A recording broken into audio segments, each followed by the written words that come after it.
तसव्वुर कीजिए एक हंसते खेलते शहर का, गलियों में खेलते हुए बच्चे, अपने खेतों में काम करते किसान और सैकड़ों घरों की चिमनियों से उठता हुआ धुआं।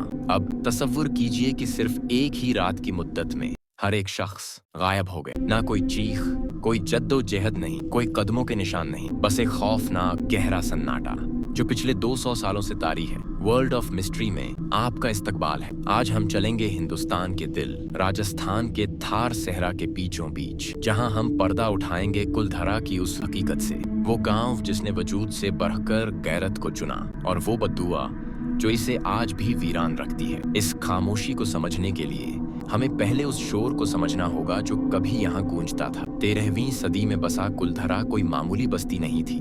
ये पालीवाल ब्राह्मणों का खुशहाल दार उल हुकूमत था। ये कोई साधारण किसान नहीं थे। ये दौलतमंद ताजिर और अपने वक्त के काबिल वैज्ञानिक थे।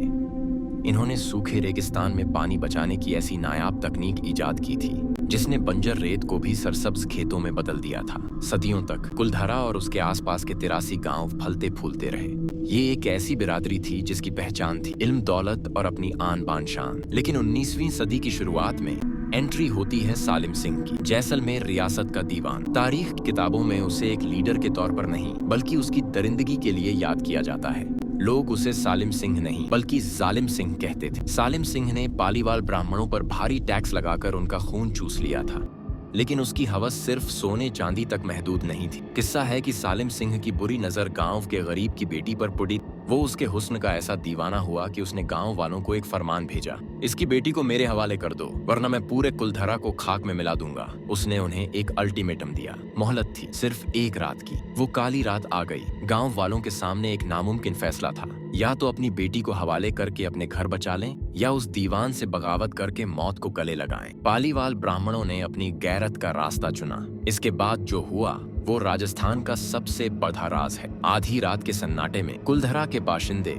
और उनके साथ 83 दूसरे गांवों के लोग अपना सब कुछ समेट कर निकल गए। 500 से ज्यादा लोग एक साथ। लेकिन हैरत की बात यह है कि किसी ने उन्हें जाते हुए नहीं देखा। किसी को नहीं पता वो कहाँ गए। वो बस उस रेगिस्तानी रात में फना हो गए, अपने उन घरों को पीछे छोड़कर जिन्हें उनके बुजुर्गों ने सदियों में बनाया था। लेकिन वो सिर्फ गए नहीं। कहा जाता है कि गांव की सरहद पार करने से पहले उन ब्राह्मणों ने उस जमीन को एक कभी ना मिटने वाली बद्दुआ दी। आज के बाद कुलधरा में कभी कोई नहीं बस पाएगा। पिछले 200 सालों से लोग कोशिश कर रहे हैं। उस रात के बाद कई लोगों ने वहां बसने की कोशिश की, लेकिन अजीबोगरीब हादसों, रहस्यमयी मौतों और एक अनजाने खौफ ने उन्हें वहां से खौफ ज़दा कर दिया। आज भी पैरानॉर्मल सोसाइटी ऑफ दिल्ली ने इन खंडहरों में रातें गुजारी हैं। उन्होंने वहां दर्जा ए हरारत में अचानक गिरावट, खाली कमरों में आवाजें और सायों को महसूस किया है। आज Kuldhara archaeological survey of India की निगरानी में है। यह एक घोस्ट विलेज बनकर,